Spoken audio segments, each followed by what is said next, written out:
Jalan-jalan ke pasar lama. Siapa? Pulangnya membeli jamu. Artinya. Hai Sobat Blaster dan Puspanian semua, balik lagi bareng aku yang nemenin Jumat Ceriamu.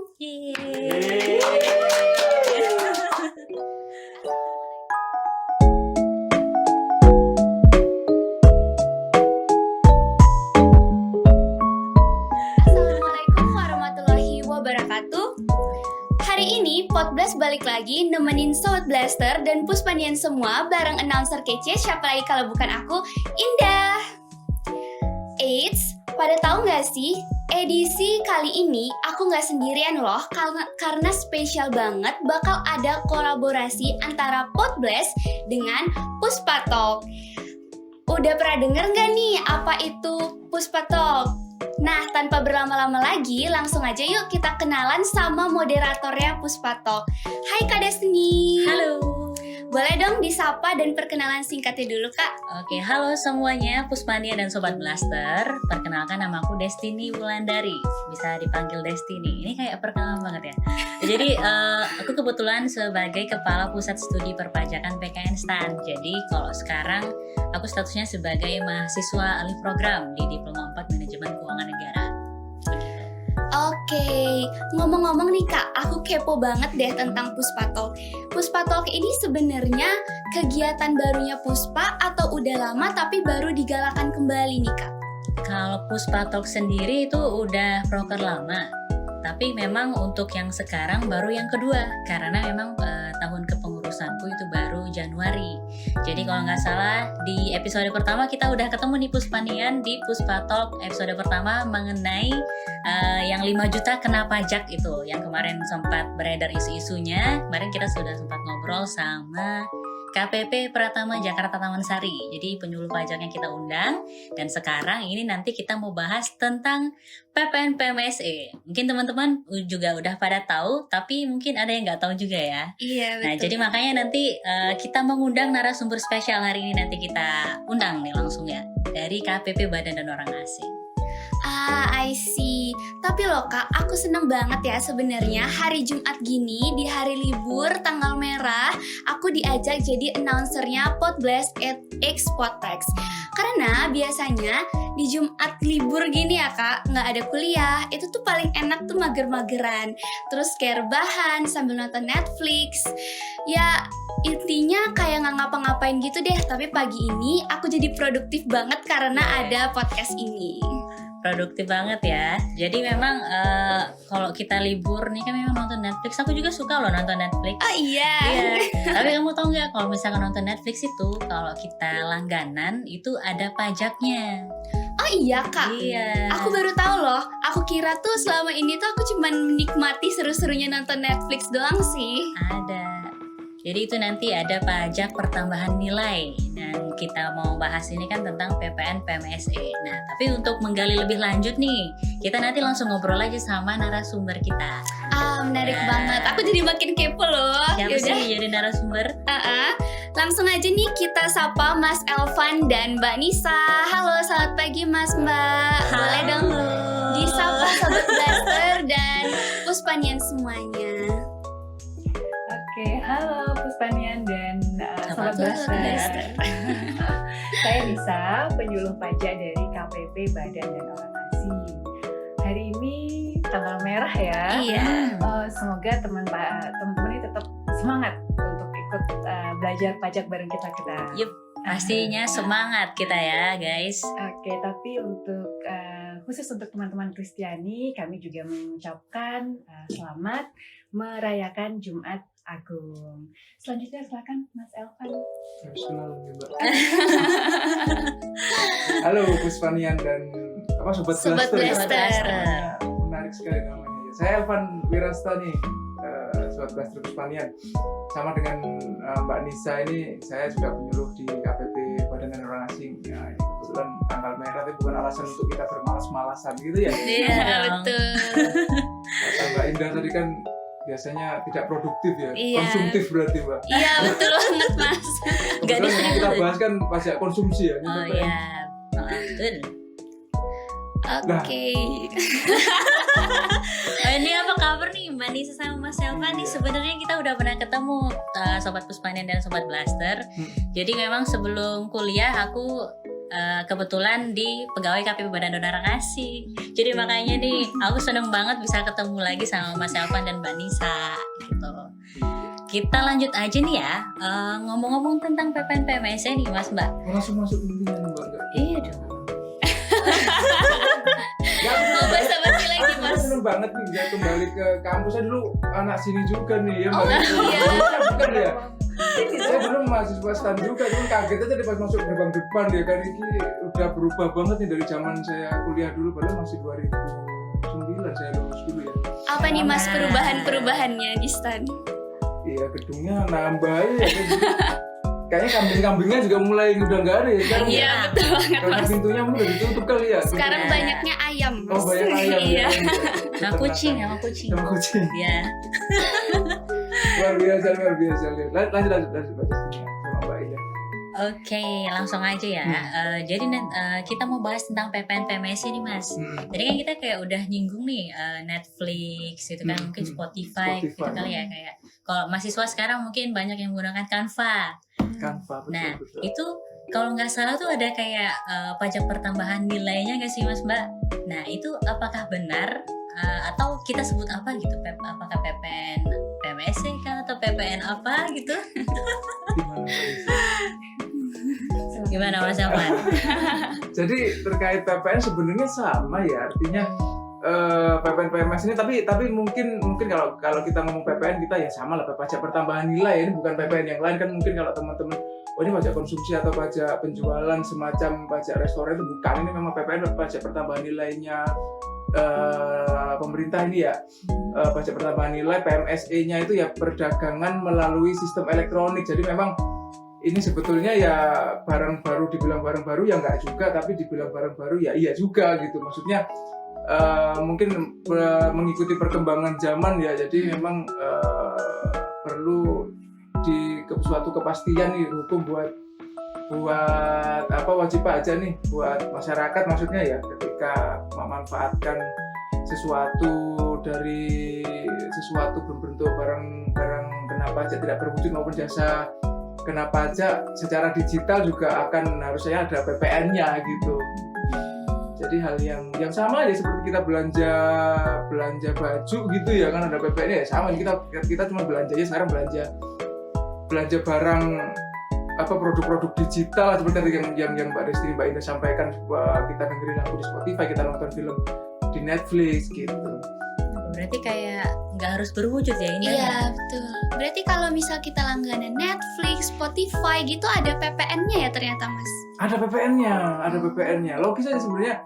Kalau kita mau ngomongin dari sisi ini sebenarnya kalau misalkan kita gali latar belakangnya kali ya. Kita gali latar belakangnya kan memang dari sisi keadilan oke gitu ya. Cuman keadilan itu di sisinya kalau misalkan Netflix ini kan dari perusahaan luar ya. Iya enggak? Ya. Cuman Mbak Desi, Mbak Ida bayangin kalau misalkan ada perusahaan di Indonesia nih punya jualan barang kayak gitu nih, punya bisnis kayak gitu, ada PPN-nya nggak? Ada.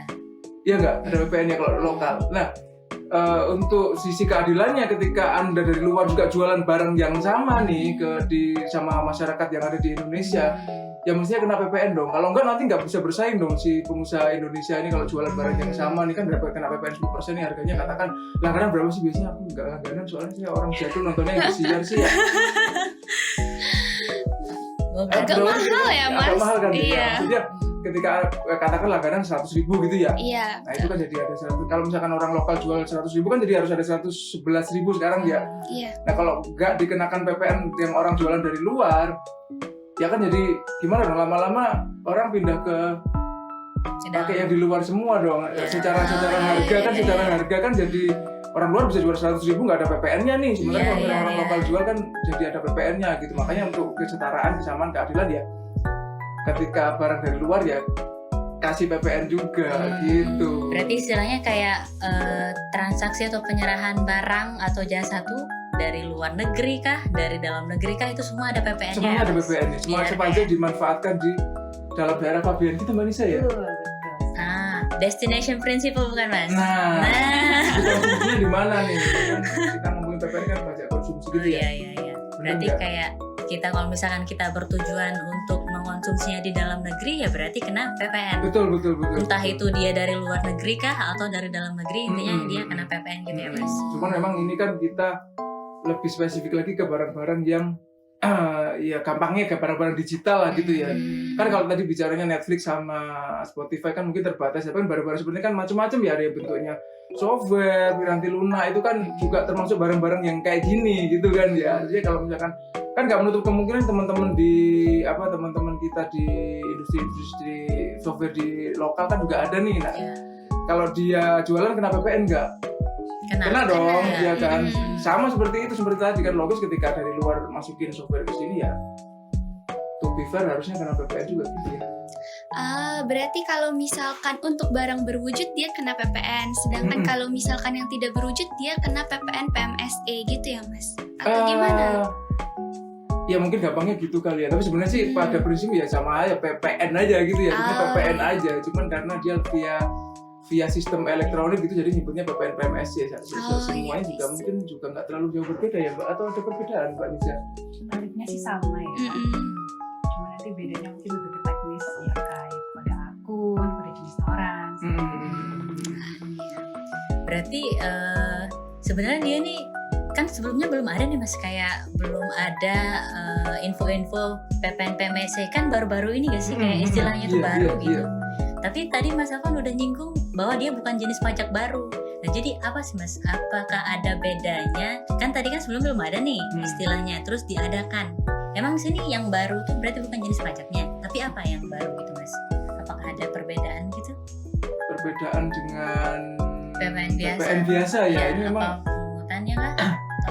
yang menarik memang ini dari sisi pemungutnya yang utamanya, yang baru ya, yang baru ini pemungutnya nih. Kalau biasa orang memungut PPN tapi sih PKP gitu kan, pengusaha kena pajak kan gitu ya. Normalnya kalau kita ngomongin PPN kan pengusaha kena pajak gitu yang memungut ya. Lah ini yang baru, yang beda adalah pemungutnya itu pemungut PPN PMSE nih kita sebutnya ya. Pemungut PPN PMSE nih, jadi dia bisa aja bentuknya nggak PKP lah. Kalau misalkan subjek pajak luar negeri nih semacam kayak Google atau Facebook gitu ya, itu kan dia juga bukan PKP, wong subjek pajak dalam negeri aja bukan gitu ya. Iya betul. Gitu. Mungkin bedanya di situ. Jadi memang terasa agak unik dan menarik ya, karena pemungutnya ini bukan pengusaha kena pajak gitu. Mungkin seperti itu Mbak yang perbedaan. Mungkin nanti kalau perbedaan secara teknis memang kayak laporannya nggak lewat SPT masa PPN yang berapa 11 itu gitu ya, nggak pakai e-faktur juga gitu kali Mbak Nisa ya.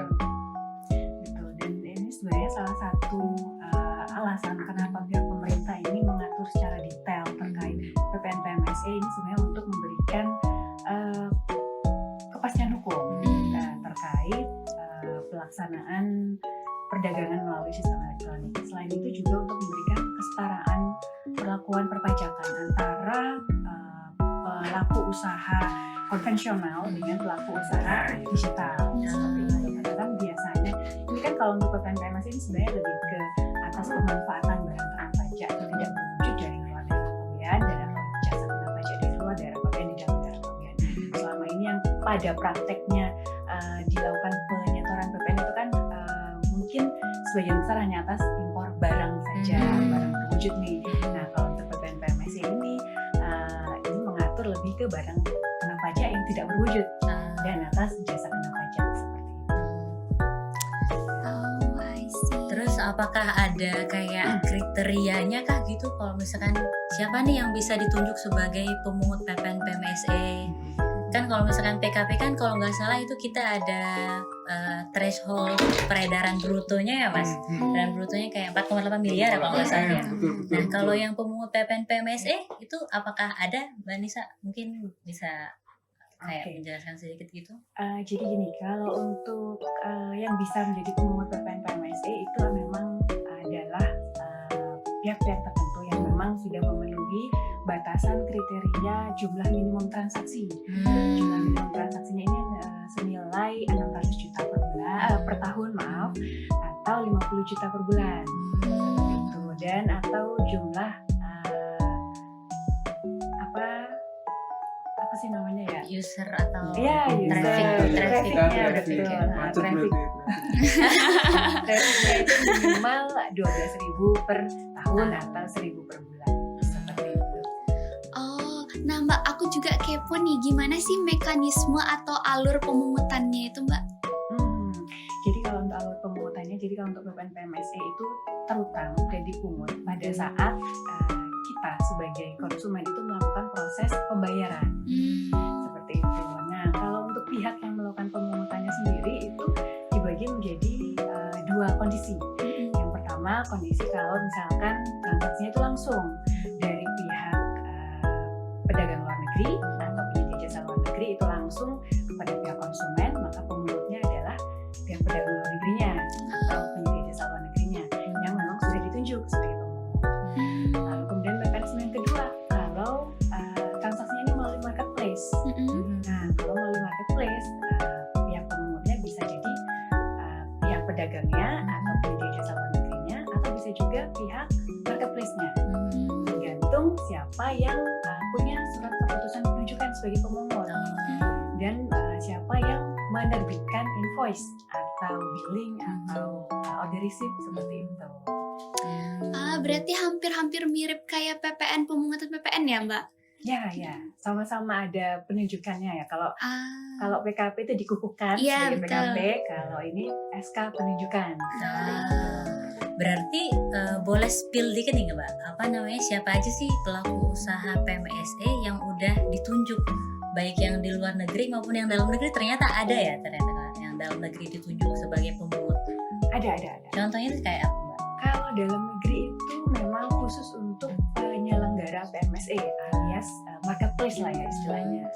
Kalau marketplace dalam negeri yang saat ini sudah ditunjuk, contohnya Tokopedia, Shopee Indonesia, Lazada, seperti itu. Kalau untuk list detailnya siapa-siapa aja yang sudah ditunjuk sebagai pemungut, mungkin Mas Elvan bisa Mungkin nambahin Mbak Nisa sedikit ya, karena mungkin bayangan teman-teman Puspanian ini kan sama Sobat Belas ini mungkin bayangannya kan cuman yang dari jualan luar ke konsumen gitu ya. Cuman kita di sini nggak batasin ya, maksudnya dari mau bisnis ke customer ataupun bisnis ke bisnis juga ada PPN PMSE-nya gitu. Mungkin tadi yang agak luput dijelasin. Maksudnya kalau misalkan perusahaan itu beli software gitu ya, atau memanfaatkan suatu BKP tidak berwujud atau memanfaatkan JKP dari luar negeri ke dalam di Indonesia gitu ya, tetap ada PPN PMSE-nya juga. Maksudnya nggak terbatas nggak terbatas cuman kalau si Mbak Indah atau Mbak Destiny langganan Netflix itu ya, ketika mungkin perusahaan pakai beli software atau apapun itu ya itu kena PPN PMSE juga dan harus dipungut juga sama si pemungut PPN-nya tadi, entah tadi yang sebelum dijelaskan Mbak Nisa, mau marketplace-nya mau si penjualnya gitu ya. Lah kalau misalkan ini kan ada kondisi lagi di mana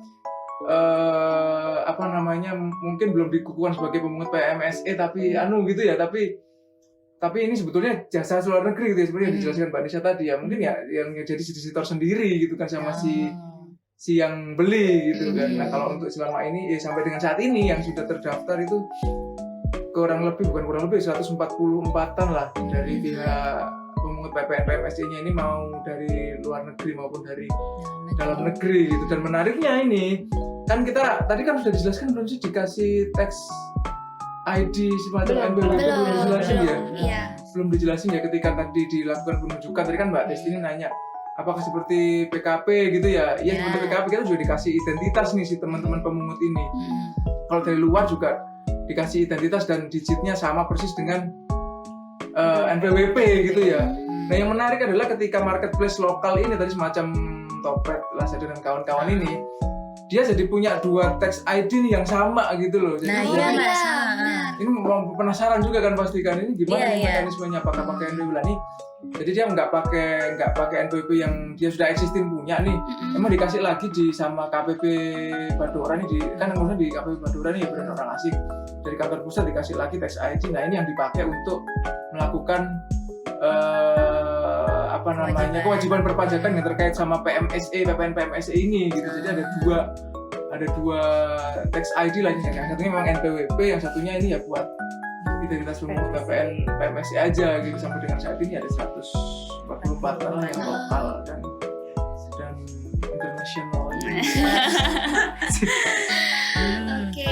Jadi kalau ngomong-ngomong, kalau misalkan udah ditunjuk nih ceritanya Mas, dia kan udah ditunjuk, udah dikasih SK-nya, udah dikasih tax ID-nya juga yang mirip-mirip NPWP, itu terus kewajiban mereka tuh apa gitu? Maksudnya kayak udah ditunjuk nih, minta tolong gitu ya, berarti kita gimana kewajibannya mereka gitu Mas? Kewajiban dalam Kewajiban menjalankan perintah agama.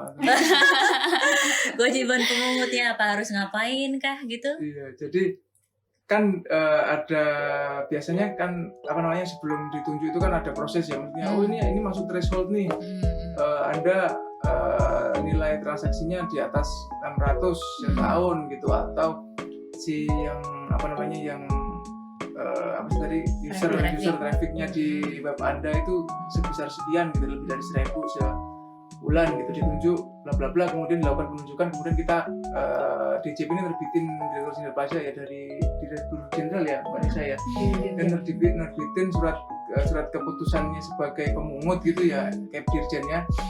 Nah setelah itu kan baru si pemungut PPN PMSI yang ditunjuk ini baru pada awal bulan berikutnya baru dia mulai pungut lah itu PPN gitu Mbak Indah. Jadi ada cap, katakan ini ya capnya di tanggal 1 ini berapa sih? April ya? Sekarang April. Di bulan April ada cap nih. Oh nih X Incorporated ditunjuk nih gitu ya. Nah itu nanti dimulai dia di bulan Mei 2023 ini baru dia mulai pungut PPN-nya tuh. Nah jadi apa namanya pungut PPN, dan memang untuk tadi belum dijelasin ya, kalau PKP normal kan dia terbitin faktur pajak ya. Bener nggak? Faktur pajak yang ada kode-kodenya 01 bla bla bla itu ya. Nah kalau untuk pemungut PPN PMSI ini dia tidak perlu menerbitkan untuk saat ini karena mungkin kedepannya nanti pasti ada perubahan regulasi lagi, bagaimana apakah nanti kita mau standarkan seperti itu atau enggak gitu ya. Cuman untuk sementara ini silakan pakai commercial invoice ataupun hal-hal yang apa namanya dokumen-dokumen yang dipersamakan dengan itu, silakan, itu berlaku sebagai seperti faktur gitu, dipersamakan dengan faktur. Jadi tinggal terbitin commercial invoice-nya itu ya itulah, tapi di situ include ada tulisannya entah include VAT, include PPN atau PPN-nya dipisah, misalkan harga 100.000 PPN-nya 11.000 gitu ya. Silakan harus menerbitkan itu ke pembelinya gitu ya, ke pembelinya. Kemudian dia setorkan adalah di PPN-nya yang di bulan dia pungut itu, dia setorkan paling lambat adalah akhir bulan Juni.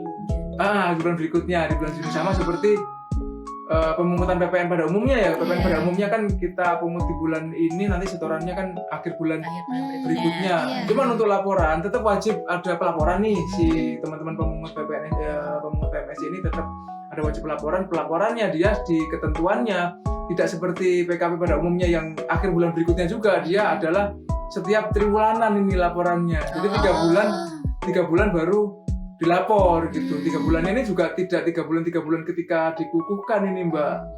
Jadi 3 bulannya misalkan terdaftarnya April nih. Kalau April kebetulan ya April ya pas 3 bulan ya, April Mei Juni gitu. Jadi kayak udah keplot jadi laporannya itu memang setahun itu berarti kan ada 4 kali ya. Jadi laporannya itu berarti kalau misalkan yang dia sampai Maret gitu ya, berarti dia laporannya adalah di bulan April gitu ya. Berarti laporannya di bulan April, kemudian di bulan Juli, kemudian di bulan Oktober, sama nanti di bulan Januari gitu. Jadi kayak misalkan dia tuh ditunjuk misalkan katakanlah bulan Mei. Berarti dia mungutnya itu bulan kan mulai Juni. Nah Juli dia harus lapor. Nyetor Juli. Nyetor Juli, lapor pun di Juli karena dia kan itu waktu triwulanannya yang keduanya gitu. Walaupun pas bulan April dia belum ditunjuk gitu ya. Berarti laporannya itu isinya bulan Juni aja. Juni aja. Gitu. Iya. Jadi kalau normalnya secara normal kalau misalkan triwulan, berarti kalau saya terdaftar bulan Juni, berarti kan saya laporan nanti saya kan pungutnya kan Juli pas lagi ya. Ya katakan aku mungut mulai Juni nih. Kan kalau misalkan kita mungut triwulan kan Juni, Juli, Agustus gitu ya. Berarti saya reportnya di bulan September dong. Tapi kalau ini enggak. Jadi dia emang 3 bulanannya itu memang udah ditentukan gitu ya. Itu nggak sih Mbak Nisa? Jangan-jangan salah ya. Berarti bisa sembarangan gitu ya Mas, triwulannya Iya. udah ditentukan Iya, bulan-bulan udah tertentu ditentukan, gitu ya. Jadi Ah, kewajibannya iya. memang ya sama seperti web pada umumnya ya, hitung PPN-nya, bayar PPN-nya, kemudian lapor PPN-nya gitu. Oh, iya. Ada satu Mas yang kurang. Apa Apa itu? tuh, Mbak? Aktivasi akun. Oh iya, iya. Oh. Pada saat awal ditunjuk gitu ya Mbak Nis ya, kan sudah dapat cap-nya, kemudian dapat tax ID-nya itu ya kan, nanti silakan aktifasi akun di akunnya kita nih, DJP Tax, Digital Tax ya kalau nggak salah alamatnya. Oh, Digital Digital tax Tax. pajak ID. Digital Tax Oh, pajak. berarti kayak sejenis DJP online mungkin ya Mas?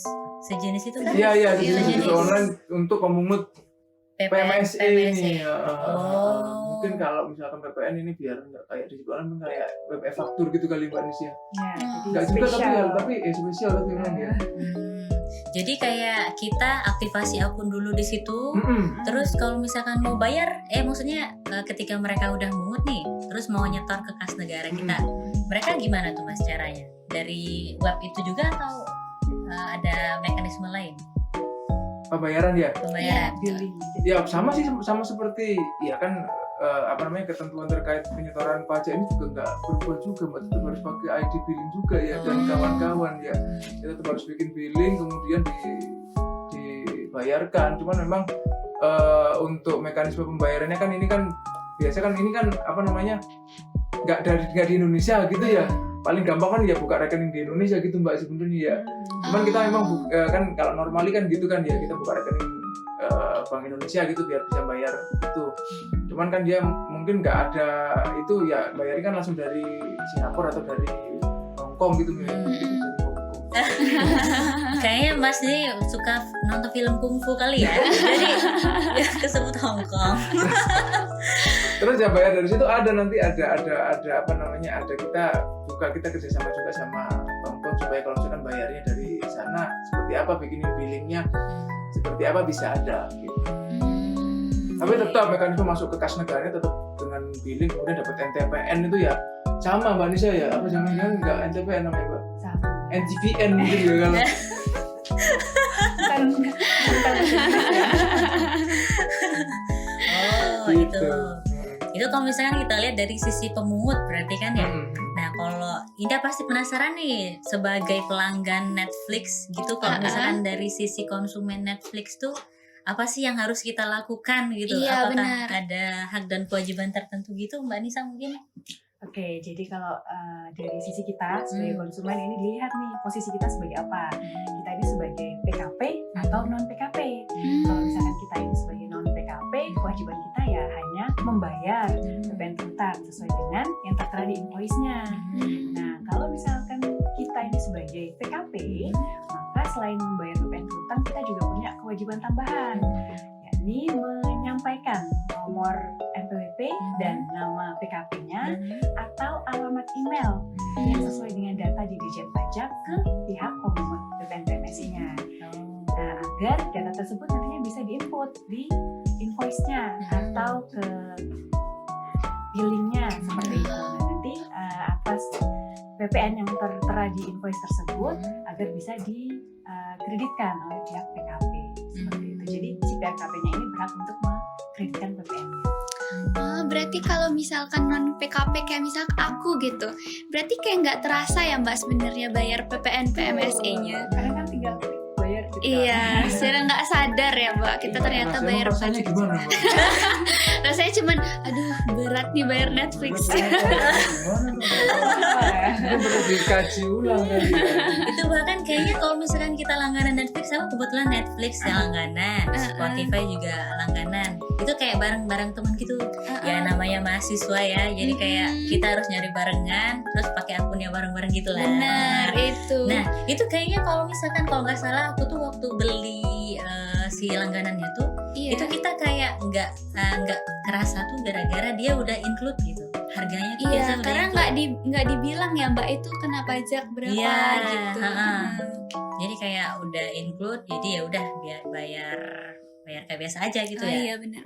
Berarti kadang tuh kayak awal-awal nih Mas. Oh ya BTW ini si PPN PMS ini baru mulai kapan nih Mas? Mbak? Baru ada istilahnya ini. Oke, jadi sebenarnya gini ya, PMS ini kan sebenarnya objeknya adalah pemanfaatan barang kena pajak tidak berwujud atau jasa kena pajak dari luar daerah pabean di dalam daerah pabean. Sebenarnya di Undang-Undang PPN yang lama pun, di Undang-Undang Nomor 11 Tahun 94, sebenarnya kita sudah mengatur bahwa atas transaksi tersebut sudah berutang PPN. Namun mekanisme pelunasan PPN-nya adalah dengan cara setor sendiri.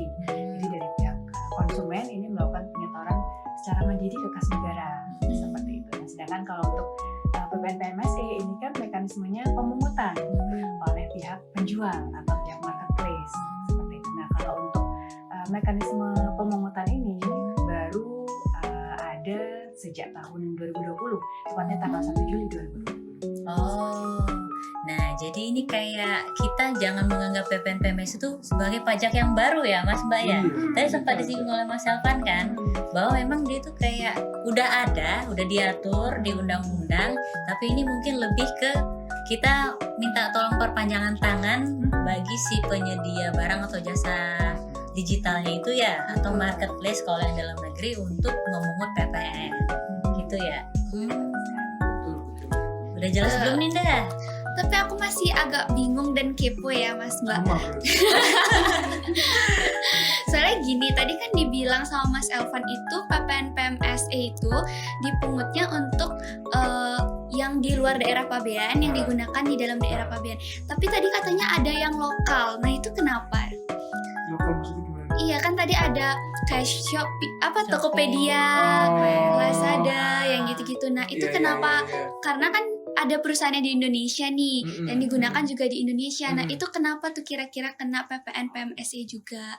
Sebenarnya dia memang supaya memperluas pemungutnya aja ya Mbak ya. Maksudnya kan sekarang orang model jualan kan udah nggak kayak zaman dulu ya, mesti di toko gitu ya. Nah ini kayak marketplace ini kan dia kan modelnya seperti toko gitu ya. Iya. Kan dia juga nih si temen si yang jualan barang digital ataupun yang jual jasa itu kan dia masang iklan di mana, di marketplace-nya ini, di marketplace lokal nih ya, pakai Tokped, mau pakai Blibli dan kawan-kawan itu kan masang di situ ya. Saya jual jualan voucher game atau jualan semacam software apa gitu ya di situ. Nah ini supaya nanti semakin luas aja yang memungut PPN PMSE-nya itu Mbak. Jadi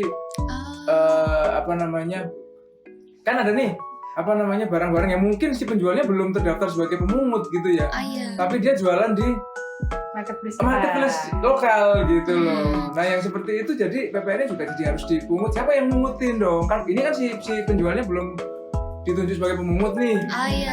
Nah, siapa yang mungut PPN-nya? Karena kan secara undang-undang kan harus ada PPN-nya. Iya, Gitu betul. ya. Nah, yang mungutin siapa? Ya, tugasnya mungutin adalah si teman-teman marketplace lokal ini untuk memungutkan PPN yang dijual, barang-barang digital, jasa digital yang dijual di marketplace dia itu yang mungutin si marketplace lokal ini. Jadi ini konteksnya penjual dari luar negeri yang jualan di marketplace-nya yang Indonesia gitu. I see. Jadi nggak cuma marketplace Indonesia sebenarnya ya, marketplace luar pun kita kalau misalkan threshold-nya masuk, ya jadi pemungut juga gitu loh. Kita bisa tetapkan seperti apa sih namanya kalau marketplace Alibaba, Amazon gitu ya. Iya. Nah itu kan tidak menutup kemungkinan si teman-teman PMSE ini kan jualan di platformnya mereka gitu ya. Sama mereka juga kita tunjuk sebagai pemungut PPN PMSE juga gitu. Jadi nggak cuma marketplace lokal, marketplace luar pun kita tunjuk juga gitu loh, untuk memperluas saja jangkauan supaya ketika Anda jualannya itu ke Indonesia, maksudnya di dalam daerah pabean di Indonesia, ya itu tetap harus ada PPN-nya gitu loh. Kalau misalkan enggak kan nanti dari sisi keadilannya kan jadi loss dong. Maksudnya ketika oh ya udah, aku kan ditetapkan sebagai pemungut nih, aku nggak usah mau ditetapkan, aku jualan lewat marketplace aja gitu kan, jadi supaya untuk menghindari PPN-nya. Nah karena itu akhirnya marketplace juga ditunjuk sebagai pemungut. Nah gimana kalau misalkan ternyata penjualnya juga pemungut, marketplace-nya juga pemungut juga. Nah ini yang memungut PPN siapa Mbak Nisa? Tergantung siapa yang menerbitkan invoice. Seperti itu. Jadi kalau misalkan ternyata yang menerbitkan invoice itu adalah pihak marketplace, kalau katakanlah di Tokopedia, di Shopee kan biasanya invoice-nya dari pihak marketplace ya. Jadi pihak marketplace yang melakukan pemungutan PPN PMSE-nya seperti itu. Tapi mungkin kalau di di marketplace lainnya itu yang menerbitkan invoice adalah pihak pedagang luar negerinya atau penyedia jasa luar negerinya, maka mereka lah yang menjadi pemungut BPN PMSI. Berarti harus ada koordinasi antara penjualnya sendiri sama pihak marketplace-nya biar nggak 2 kali kena ya Mbak, atau gimana? Koordinasi sebenarnya nggak perlu amat juga ya. Tinggal dilihat nih siapa yang punya SK penunjukan. Kalau tuh dua-duanya punya SK penunjukan kan tinggal lihat siapa yang menerbitkan invoice. Pasti invoice cuma terbit sekali kan? Nggak Oh iya mungkin 2 kali. benar.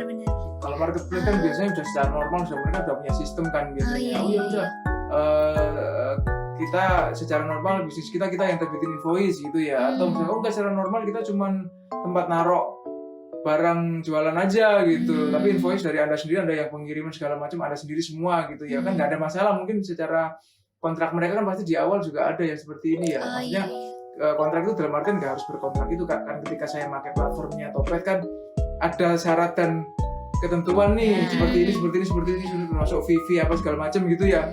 Nah itu udah termasuk di situ. Nah nanti biasanya ya kalau misalkan secara normal biasanya yang invoicing marketplace ya. Biasanya tapi kalau misalkan nggak marketplace yang terbit invoicing ya nggak ada masalah ya. Yang penting yang invoice adalah yang Petunjuk sebagai yang pungut adalah yang mengeluarkan invoice gitu. Kalau misalkan dua-duanya pemungut gitu ya. Nah ngomong-ngomong masalah ini Mas, apa kayak berarti PPN PMSI itu akan dipungut ketika kita itu melakukan transaksi sama si pemungut. Betul. Nah berarti ada kemungkinan dong ya, berarti kalau kita nggak dipungut karena yang kita melakukan transaksi itu bukan si pemungut, berarti ada kemungkinannya kayak gitu. Apa yang harus penjualnya itu bukan nggak punya SK penunjukan? Iya, apa yang harus dilakukan oleh konsumen? Apakah katanya tadi kan Wah boleh gitu dong Mas. Kalau ya kan ini kan sebenarnya kan konsekuensi dari pasal 3A di PPN ya Mbak ya termasuk PPN PMS ini juga kan dari situ kan sebenarnya akarnya gitu ya secara normal sih seharusnya ya bayar sendiri gitu ya, PPN CLN-nya itu setor sendiri ke negara. Sebenarnya kan memang sudah ada banyak sejak dari dulu sih sudah ada gitu loh terkait PPN ketika suatu perusahaan ini di Indonesia gitu ya dia memanfaatkan jasa dari luar negeri dari dulu juga sudah ada dia bayar sendiri itu PPN 10% dulu ya. Kemudian dikreditkan di SPT PPN-nya gitu di B1 gitu sih dari dulu sudah kayak gitu. Cuma kan dipermudah ya. Sama konsekuensinya ketika wah saya mau beli software nih gitu, software khusus nih. Cuman pas dilihat-lihat oh ini bukan pemungut PPN nih si penjual softwarenya tadi, supplier softwarenya tadi. Ya udah yang dilakukan gimana sama si pembelinya tadi di Indonesia ya dia bayar sendiri PPN PPN jasa luar negerinya tuh kita istilahnya seringnya disebut PPN CLN gitu ya Mbak ya. Terus sendiri dengan kode 411212 ya kita akan dibayarkan ke negara sejumlah PPN yang berlaku sekarang. Oh, jadi kayak yang sempat disinggung oleh Mbak Nisa awal tadi ya yang katanya setor sendiri itu. Udah tersinggung. Itu gimana sih Mbak? Apakah ada mekanisme khusus kita yang harus datang ke kantor pajak atau gimana gitu? Untuk pengetahuan sendiri? Iya. Oke. Kalau pengetahuan sendiri sebenarnya nggak perlu ya datang ke kantor pajak, kan cuma tinggal buka digit online-nya, bikin kode billing di sana, habis itu store-nya juga bisa via internet banking, bisa juga melalui teller. Jadi sama sih sebenarnya dengan jenis pajak lainnya, katakanlah bayar BPH 21, BPH 25 itu juga sama, tinggal bikin billing, habis itu bayar. Bukan ingat-ingat itu SSP-nya jadi faktur pajak gitu Mbak Nisa ya. Jadi memang yang diinput ke yang dimasukkan ke SPT PPN itu ya si pembayarannya itu. Karena kan nggak ada yang nerbitin faktur pajak kalau misalkan dia bukan pemungut PPN PMSI ya. Kalau dia pemungut kan dia pasti nerbitkan commercial invoice nih. Itu kan bisa diinput nih di laporan SPT. Cuman kalau yang setor sendiri kan nggak ada gitu ya. Itu nanti yang dimasukkan sebagai kredit pajaknya sih. PKP. Iya, kalau PKP. Kalau PKP. Kalau dia bukan PKP ya bisa dibiayakan. Tapi kalau yang bukan PKP tadi perlu lapor SPT juga nggak Pak? Atau cuma cukup setor aja? Setor aja, nanti bisa kalau misalkan dia memang punya usaha ini bisa dibiayakan apabila sepanjang memang berkaitan dengan usahanya ya atas pengeluaran tersebut. Begitu. gitu ceritanya. Jadi kita udah kayak bahas dari segi pemungutnya udah, dari segi konsumennya juga udah gitu Iya. ya. Yang menarik lagi dari segi konsumennya ini ternyata dibedakan juga. Ada yang mana pengusaha kena pajak, mana yang non PKP. Iya, Karena iya. itu beda-beda kewajibannya Indah ternyata. Iya, aku baru tahu loh, Mbak. Kita baru tahu. Kita baru tahu. Kita semua baru tahu. Kita semua baru tahu. Ada lagi nggak kira-kira yang perlu kita perjelas dulu? Apalagi ya, kalau dari aku udah sih kayaknya udah Nah. kepo-keponya ya. Kayaknya apa sobat Puspanian sama sobat Blaster nih kayaknya banyak ini juga ya, mungkin ya ada yang mau nanya ya. Nanti yang Bagi- pertanyaan terbaik nanti dapat Gue Apa? pengen. giveaway. Dari Mas Elvan ya. Iya. Terima kasih ya. Jadi bagi Puspanian dan juga sobat Blaster, kalau misalkan ada yang ingin kita tanyakan, langsung aja di chat di kolom chat ya teman-teman ya. Kolom chat ya namanya ya. Iya benar. Kolom komentar. Oh, ada yang Oh, nanya. kolom Mbak. komentar. Ada yang nanya nih Mas Mbak. Wah, udah ada 2 nih sejauh nih. Mau kita bacakan? Boleh. Dari yang pertama dulu ya, Kak. Boleh. Nah, Mas Mbak, ada pertanyaan nih dari Aziza Laika. Sejauh ini baru ada PPN PMSE. Kalau PPH PMSE ada nggak sih? Wah, PPH nih. Kalau belum jawab, ngomong aja Mbak. Jadi kalau PPH ya, Hah? kalau PPH jadi gini Mbak, memang kalau kita cek lagi di Perpu 1 yang disahkan dengan Undang-Undang Nomor 2 ya, itu ya pas pandemi awal-awal pandemi itu ya, memang di situ disebutin tuh ada yang namanya nanti kalau misalkan transaksi seperti ini PPH-nya gimana gitu ya, cuman tetap masih menunggu aturan turunannya gitu ya, cuman secara normal yang sekarang terjadi ya, PPH seperti ini kan dia kan sebenarnya jadi sering ditanyakan sebenarnya nih Mbak sama siapa namanya yang manfaatkan ini yang punya invoice lah istilahnya gitu ya, yang beli lah ya, yang beli terutama ketika yang beli itu bukan customer akhir seperti Mbak Indah atau Mbak Siti atau seperti saya gitu ya, kan kalau misalkan seperti kita kan kita juga nggak punya kewajiban pemotongan apa-apa kan ke si penjual gitu ya. Nah kalau misalkan dia perusahaan kan dia punya kewajiban potong yang seperti ini, dipotong pasal 23 atau dipotong pasal 26 atau dipotong apa nih Pak gitu kan, mesti kan pertanyaan yang seperti itu karena si pemungut PPN PMS ini kan punya NPWP gitu kan, ketika transaksi itu ada tulisan NPWP gitu loh. Nah itu hal yang biasa bikin jadi bertanya, ini saya potong 23 saya potong PPH nggak gitu kan, saya potong PPH nggak sih gitu ya. Kita kembalikan aja ke aturan normal kan, dia kan bukan sebenarnya kan, ini yang perlu diingat-ingat sama kawan Puspanian sama Sobat Blaster ya. Jadi si pemungut PPN PMSE ini dia tidak berubah statusnya menjadi subjek pajak dalam negeri ya. Yang perlu diingat-ingat sih itu. Jadi si pemungut PPN PMSE ini dia tetap subjek pajak luar negeri gitu loh. Kecuali dia punya BUT ya. Kalau dia punya BUT itu lain cerita, nanti si subjek si yang melakukan melaksanakan kewajiban seperti pajak seperti subjek pajak dalam negeri kan si BUT-nya gitu ya. Tapi kan rata-rata dia juga punya BUT di sini gitu. Jadi anggap ini memang secara ketentuan dia subjek pajak luar negeri gitu. Jadi terkait PPH-nya ya kita nggak bisa apa-apa sebenarnya nih. Tadi yang nanya siapa? Mas Mbak. Aziz. Oh. Ini kayak cowok deh. Oh, Aziz iya. Alaika bacanya. Aziz Alaika. Aku bacanya Aziza, Mbak. Iya. Waduh. Maaf ya, Maaf ya, Mas Aziz. Mas Aziz ya. Maaf Mas Aziz ya. Dimaafkan bulan puasa saling memaafkan gitu. Iya itu. Bukan gue lebaran aja Mbak. Jadi Mas Aziz gitu ya. Jadi si pemungut PPN PMSE ini bukan subjek pajak dalam negeri gitu, sehingga pajaknya ya nggak ada gitu. Kecuali mungkin kalau marketplace gimana Mbak? Marketplace lokal kan dia ya kita bicarain yang luar dulu deh. Satu. Kalau yang luar negeri emang ya secara ketentuan enggak. Kan kalau secara normal kan mungkin dipotong pasal 26 gitu ya. Namanya orang luar kan.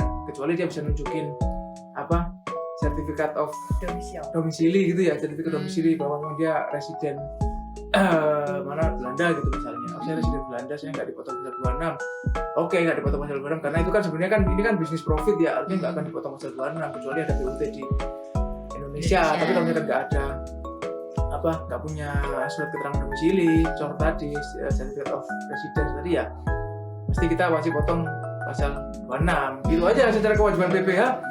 Sampai dengan saat ini belum ada pengaturan lebih lanjut, apakah dia harus di BUT-kan di sini atau seperti apa. Cuma mungkin ya teman-teman di pusat lagi menggodok juga apakah memang perlu di BUT-kan atau sebetulnya kita stop di PPN aja gitu. Oke, berarti untuk sementara ini belum ada. Belum ada terkait PPh-nya seperti sama subjek pajak luar negeri aja, kayak Anda misalkan beli jasa dari orang luar ya silakan seperti itu aja, seperti normal aja, jadi nggak bisa dikenakan PPh di Indonesia. Maksudnya dia nggak perlu lapor PPh nih untuk si pemungut PPN PPMC yang ada gitu, Mas Haji.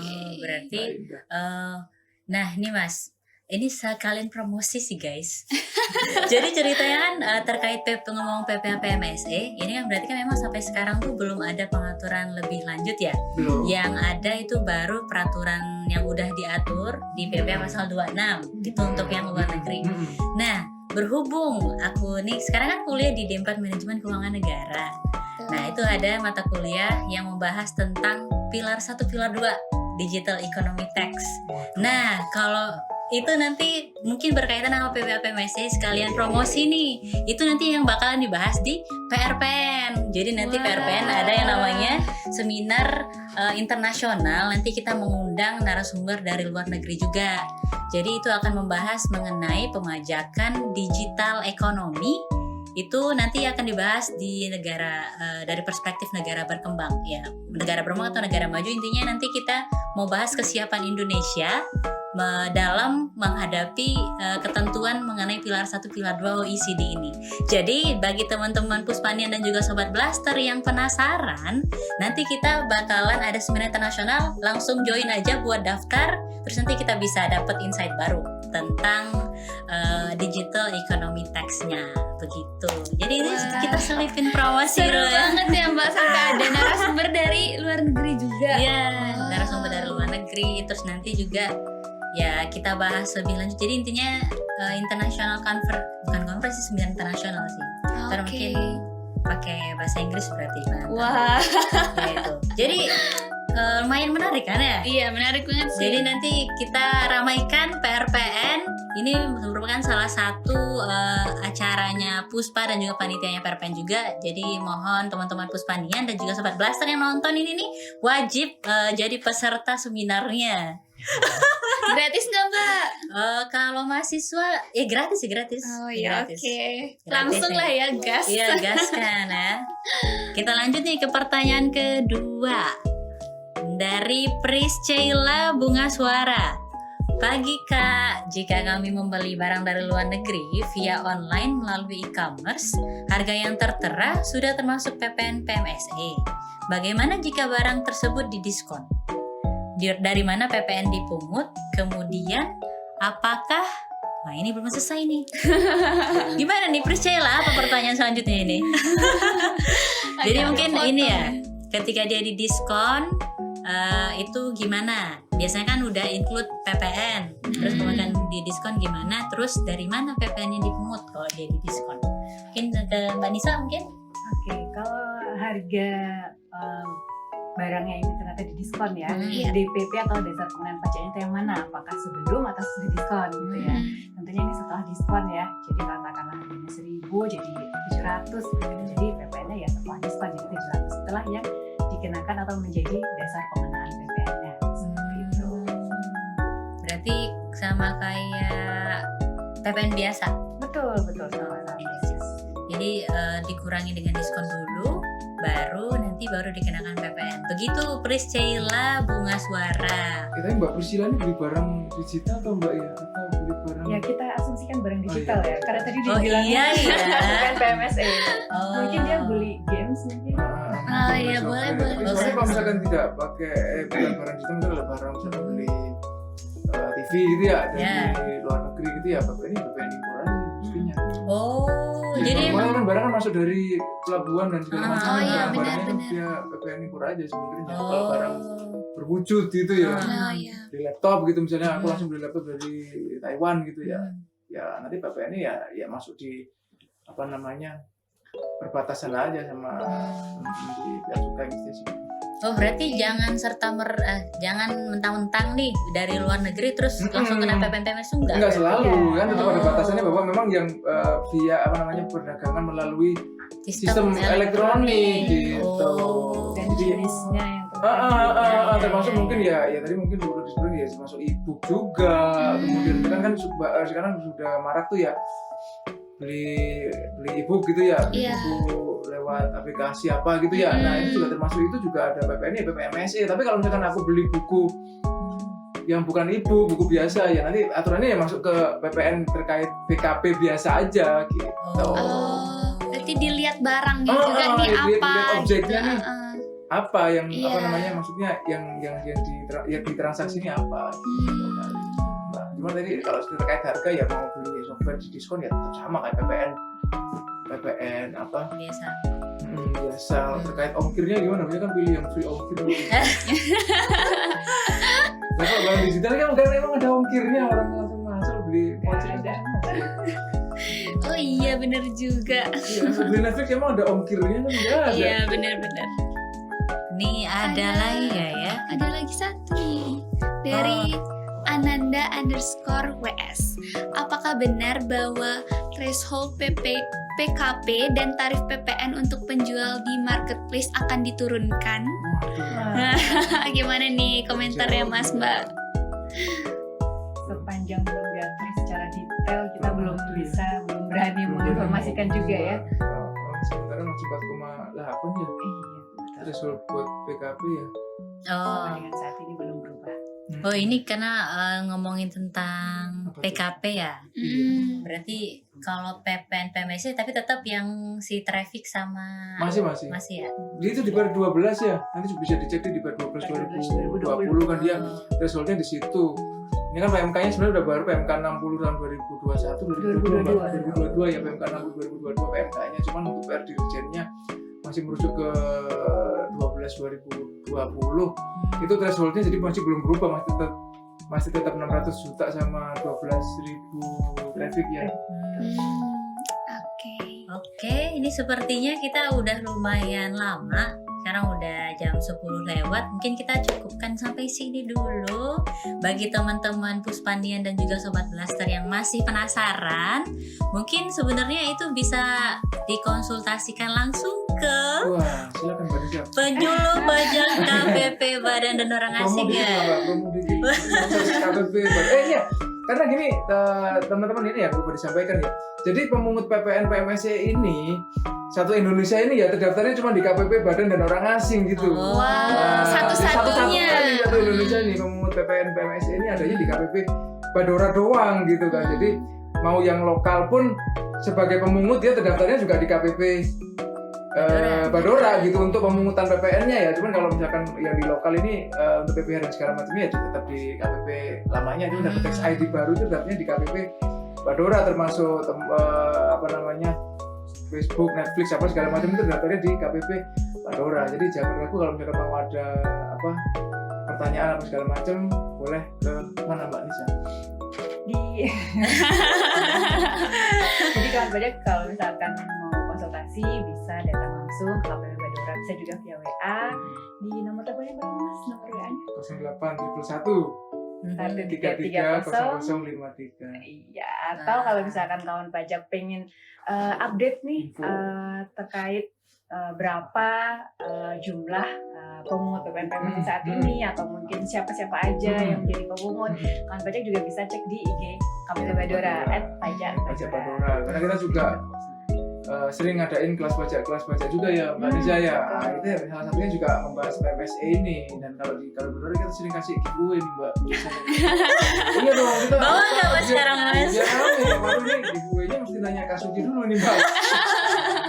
Kalau mau ngasih di sini. Oke. Gitu. Baik, jadi makasih banyak nih Mas Elvan sama Mbak Nisa. Hari libur soalnya ini kita Iya, bener banget. Memang dedikasinya luar biasa banget ya. Iya, mau menyempatkan hadir di Iya. tanggal merah ini ya Mbak ya. Demi alma mater aku Mbak.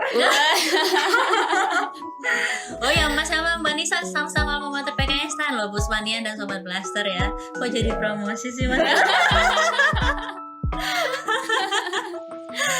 Oke, bener banget nih Kak, Mas dan Mbak semuanya. Aku jadi seneng banget karena tahu nih ilmu-ilmu baru tentang PPN PMSE. Takutnya siapa tahu nanti kan dibahas di kelas jadi udah punya gambaran ya.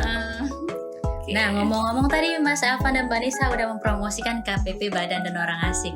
Sekarang gilirannya aku ya mempromosikan Pusat Puspa. Studi Perpajakan PKN STAN. Jadi mungkin bagi Puspanian dan Sobat Blaster mungkin yang udah mantengin sebelum masuk PKN STAN itu mantengin IG kita. Kalau misalnya mau masuk ke PKN STAN misalnya udah keterima nih. Nah, UKM yang kalau Pusat Studi Perpajakan itu UKM-nya yang membahas terkait ya perpajakan ya, namanya aja Pusat Studi Perpajakan. Itu bisa di follow IG kita, yang di sini IG-nya di @puspapknstan yang sekarang udah lagi live IG. Terus kita juga ada YouTube, Twitter sama Spotify. Di YouTube-nya itu di Puspa PKN Stan. Kemudian Twitternya di @puspa_PKNstan. Kemudian satu lagi Spotify-nya di Puspa Talks. Nah, jadi apa yang namanya? Adegan atau siaran live IG kita sekarang ini nanti kita masukkan juga di YouTube dan juga Spotify. Jadi bagi Puspanian dan juga Sobat Blaster yang mungkin ketinggalan dari awal tadi masih ketinggalan bisa diputar ulang di YouTube atau kalau misalkan yang suaranya doang itu di Spotify. Satu lagi tuh, Mbak? promosi mau tentang Pekan Raya Perpajakan Nasional karena sekarang udah bulan April, jadi nanti bulan Mei sekitar tanggal 5 itu nanti 5 sampai tanggal 13 ya kalau nggak salah, itu kita selama 1 pekan itu kita mengadakan Pekan Raya Perpajakan Nasional. Jadi rangkaian acaranya itu banyak, ada nanti color run di openingnya. Jadi bagi mahasiswa PKN STAN atau mungkin yang masyarakat umum atau siapalah itu yang ingin lari ya, mungkin setelah bulan puasa jarang lari, jadi ini nanti kita lari di color run. Jadi openingnya kita color run, terus nanti rangkaian acaranya nanti ada lomba kompetisi debat perpajakan nasional. Jadi ini untuk mahasiswa perguruan tinggi. Terus kemudian yang kedua ada high school text competition. Jadi bagi teman-teman siswa SMA, SMK sederajat itu bisa mengikuti lomba perpajakan di HSTC. Terus kemudian ada lagi Text and Art Festival atau TAFES. Isinya itu lomba monolog, kemudian lomba microblog sama voice over and reels challenge. Nah, jadi banyak banget kan rangkaian acaranya. Jadi bisa diramaikan di Pekan Raya Perpajakan Nasional nanti. Itu sih. Wah, lengkap banget ya Kak. Dan oh ya, satu lagi. masih belum selesai. Instagramnya kalau mau info lebih lanjut itu di @perpen_PKNstan. Waduh, berarti ada Instagram Puspa, ada Instagram PRPN juga. Ya. Nah, aku nggak mau kalah nih dari Radio Blast juga mau promosi dong. Nantikan juga nih konten-konten menarik lainnya dari Radio Blast. Bisa di follow buat Puspanian semuanya dan juga Sobat Blaster di @Radio Blast dan di Spotify Blast. Aku jadi lupa gara-gara kita podcast. Terus jangan lupa ditonton juga di YouTube-nya Radio Blast. Username-nya sama Radio Blast. Tuh. Oke, jadi semoga podcast kali ini, podcast Podtext ya sebenarnya. Iya. Puspa Talks kali ini bermanfaat bagi teman-teman yang udah nonton. Terima kasih, semoga ilmunya bermanfaat. Jadi, dan mohon maaf atas segala kekurangan, baik dari kami, dari Puspa, dari Radio Blast, atau mungkin dari narasumber juga. Terima kasih juga kepada teman-teman yang udah nonton. Oke, sebentar dulu Kak, karena tadi Apa? kita bukanya pakai pantun, Oh. tutupnya juga harus pakai pantun dong. Jangan lupa cakepnya ya. Siap. Oke. Pergi ke Cina mencari kekasih. Ciao. Sekian dan terima kasih. Asik. Oke.